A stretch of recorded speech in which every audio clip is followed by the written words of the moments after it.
Community MvM is a hidden gem amongst the TF2 community, but you might be wondering, well, hidden? Their events get advertised on the news tab of the official Team Fortress's blog post. The whole community yearns for the ever-elusive MvM update from Valve, and yet community MvM is still rarely worth mentioning these days? Well, I promise you that this wonderful gem I discovered over the years is a lot more hidden than you might realize. But first of all, what is MvM anyways? Well, Man vs. Machines is a 6-player co-op PvE game mode for TF2. It follows a wave-based mission structure, where players fight back to prevent a horde of robots from deploying a bomb onto the hatch of their base alongside a set path.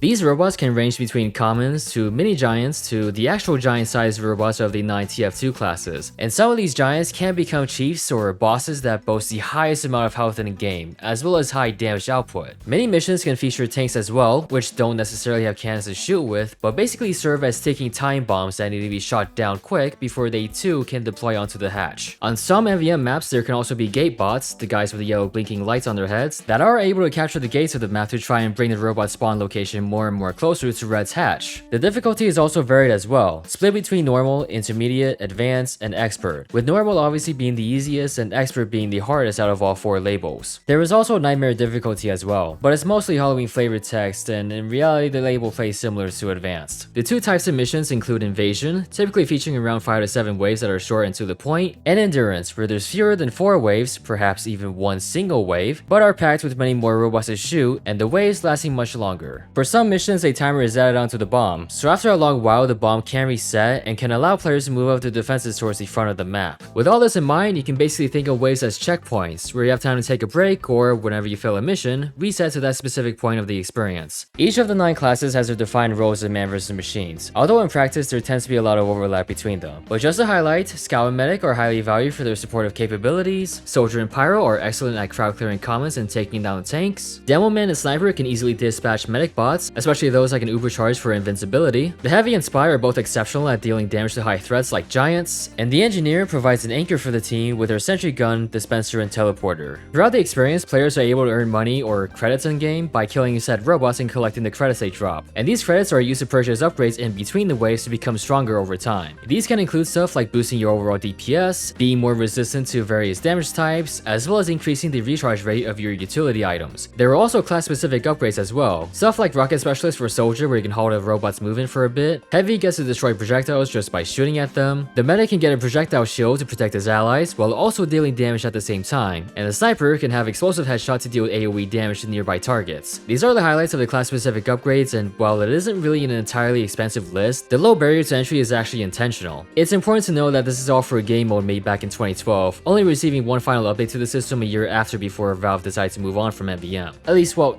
they're supposed to anyway. But bring this all together and MvM can be pretty fun to play. When you're playing through missions that put up a fight, and especially those that bring you closer and closer to the hatch, there is quite a thrill to be had when trying to win. And much like with the base game, there's plenty of ways to optimize your strats and develop your skills within this game mode. Sadly though, not much of the fun is reflected in the base experience. The only real way to play this mode, as Valve intended, is through Man mode. You can only play this mode by purchasing turret duty tickets for $1, but realistically speaking, you're looking at like $3 to $4 to get the full experience. The single reason why is the reward after completing one of the tours. These can include things like bot killer weapons, killstreak kits split across 3 different tiers, the 2 of which can only be crafted with spare robot parts, and by far the most rarest loot of all being Australiums, the golden weapon equivalent to any other game. And if you somehow get extremely lucky, you can earn the golden frying pan, which is the most valuable of them all. It's a huge deal, because not only are they desirable, but each and every reward from Man can be used to turn a profit on the Steam marketplace, whether for just a few cents, to the tens, to the hundreds, to potentially thousands of dollars. Sadly, this experience was made for the dedicated TF2 players that are willing to grind for extremely low drop rates, which is unfortunate for those that want to enjoy MvM for what it is. Well, there is Boot Camp, the free alternative, but it doesn't really hold up to the candle Man has. Why play this when the other mode is clearly more worth your time? And unfortunately, MvM also hasn't been updated with new playable missions and maps since 2013, so the base experience becomes highly repetitive to the point that only a fraction of the player base would stick around for. MvM was primarily made for an experience that would slowly take money away from you, which for me, it's never what I wanted from a PvE experience that had a lot of potential, especially from a game that is free to play. But very fortunately, since 2018, I managed to discover the next best place where I can play MvM without the bullshit. Community MvM is a series of community-made man vs machines operations featuring missions and maps made by the content creators of Potato's MvM servers. There was also Moonlight MvM that created such content for the past few years, but as of 2025, they merged together with Potato. But anyway, these community operations have been featured since 2017 as events that typically last from a few weeks to a few months. Missions among missions that were carefully curated, spread across a wide array of MvM maps every year. It almost sounds like they're always updating with new MvM content. The very obvious standout is that these operations are free for everyone to enjoy. Unfortunately, they couldn't offer mana loot as an incentive to play their events, but they could at the very least offer the next best thing: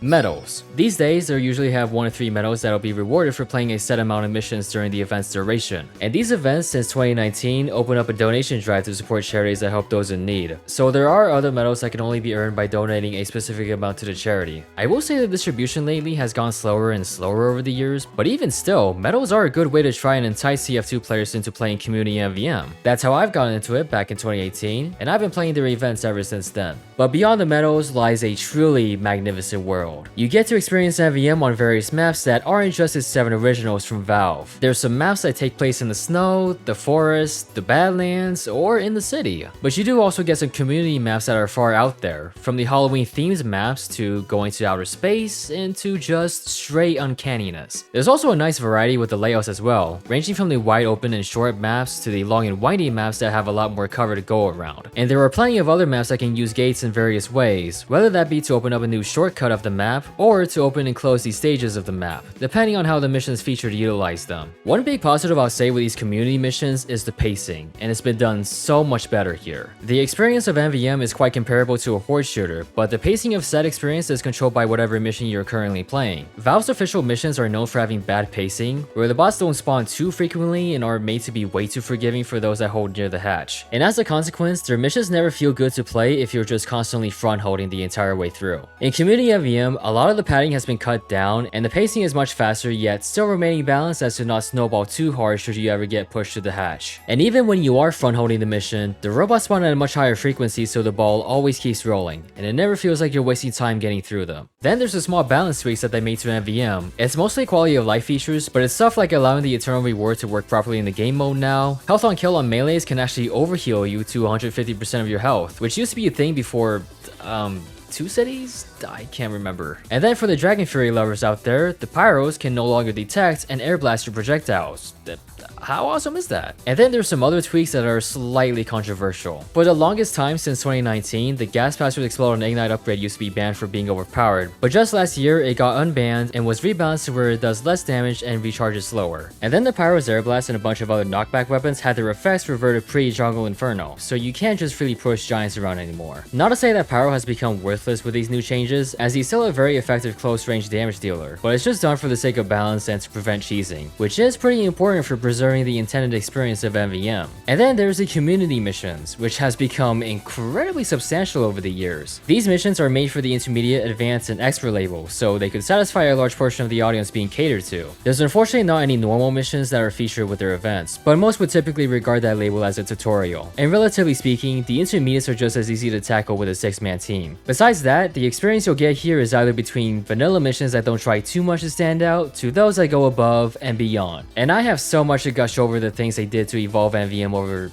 nearly a decade at this point. But for the sake of brevity, I'll just point out the highlights of what there is to see from this community today. One great aspect of these missions are the various custom robots you get to play against. You might come across custom robots with special attributes. For example, a giant bowman may be able to fire multiple arrows for a shot. A medic could uber a squad of robots besides themselves, making them a primary target, or a giant engineer might use sentry drones to attack the players. But of course, there's some of the more grounded ones like block pyros, vaccinator medics, heavies using the brass beasts, so on and so forth. There are also custom tanks to encounter in community missions as well. The most well-known one is the blimp, which is able to fly high above the players at a unique challenge. But within the past few years, we've been able to get some more unique tanks, like a tank with a teleport on top that can teleport in robots. There is a tank with a combine harvester that can instantly kill anything that comes in front, and the most revolutionary of all, a combat tank.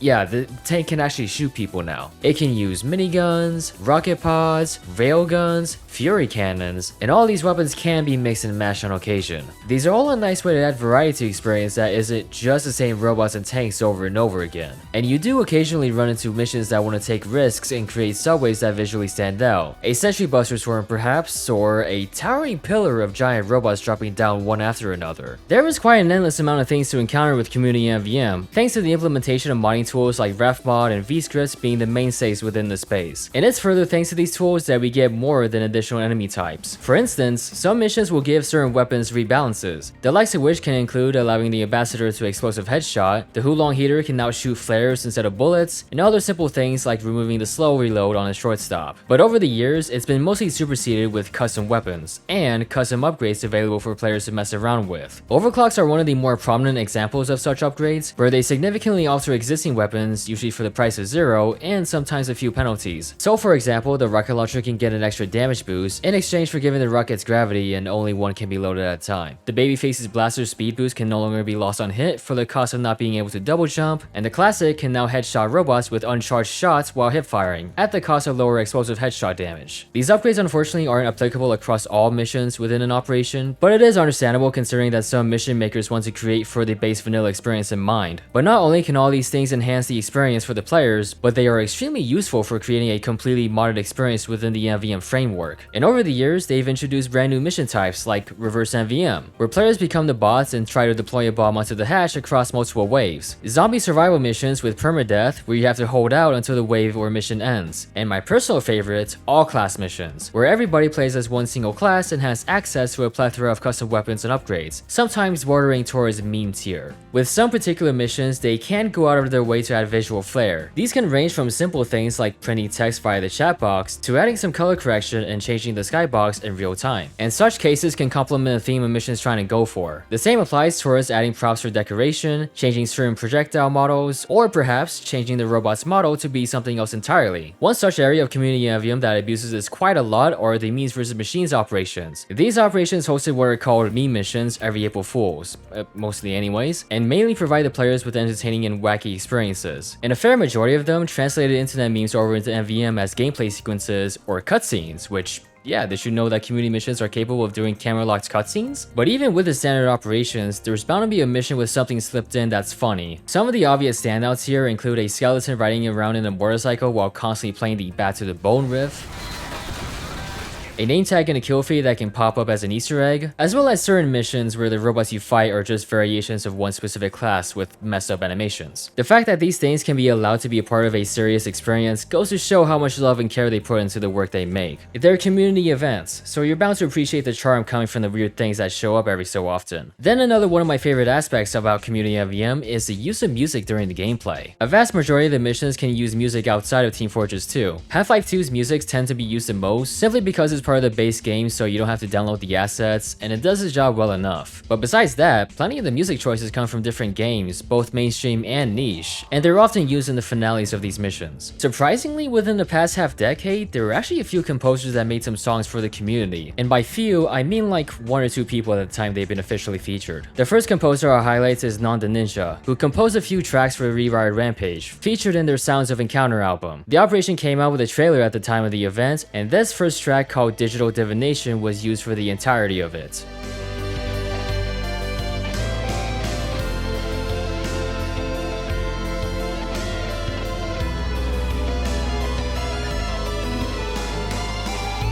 Then the next 2 tracks were composed for Backup Security Protocol, a reverse mission that featured 2 stages on a series of maps called Encounter, and these tracks were used for such stages: March on Mann and Oddjobs for Oddjobs.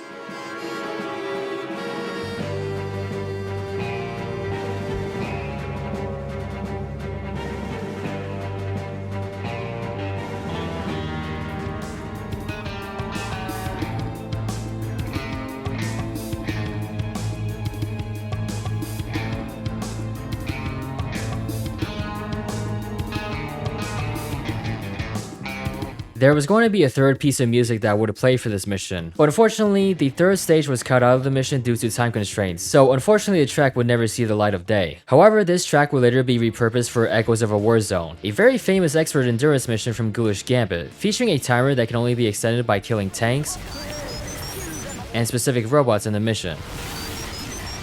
Their last song was used for this mission's finale, and praise be because, for a lack of a better term, launch sequence goes incredibly hard.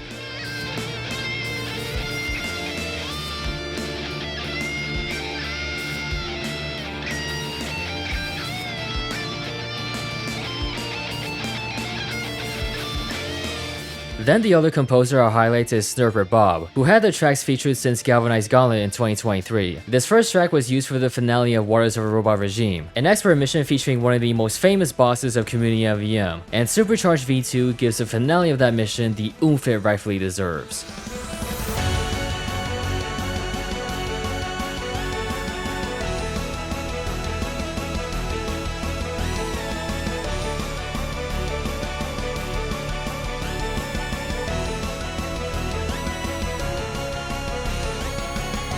Then for Ghoulish Gambit, they had composed 2 tracks for Contact, an advanced mission that over the course of the experience has the map being invaded by aliens and otherworldly robots. These 2 tracks are used to make the encounters against them stand out much more: X-Termination and Planetary Jurisdiction.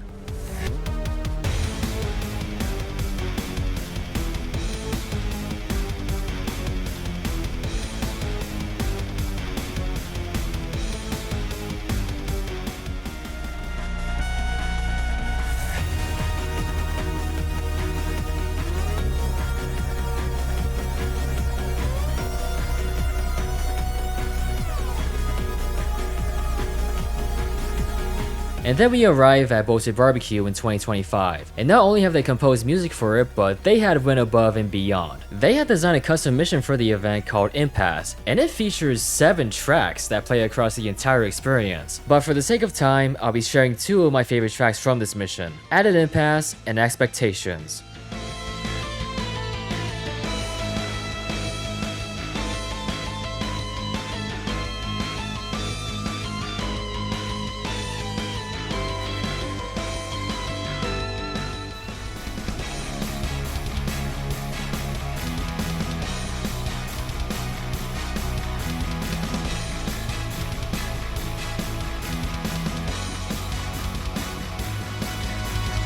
But by far, my favorite thing to encounter from these creators are the custom boss robots. This is something I've been saying up until the end, but holy shit have they seriously cooked with their designs as of late. These custom bosses have been given things beyond just inflating health and damage numbers. Some of them do have custom weapons with unique properties, and the likes of which can be swapped in and out in real time, and text can sometimes be used as title cards to represent them. But within the past few years, they've also come around to repurposing taunt animations for ability-based attacks, such as ones that can be highly lethal but easily telegraphed, and others that can cast damaging AoE zones. And as a recent with Memes vs Machines repealed a few months ago, they've been able to show off the implementation of custom animations. Oh god, it's just absolutely sick. And combine all these together, you will come to witness such truly amazing spectacles.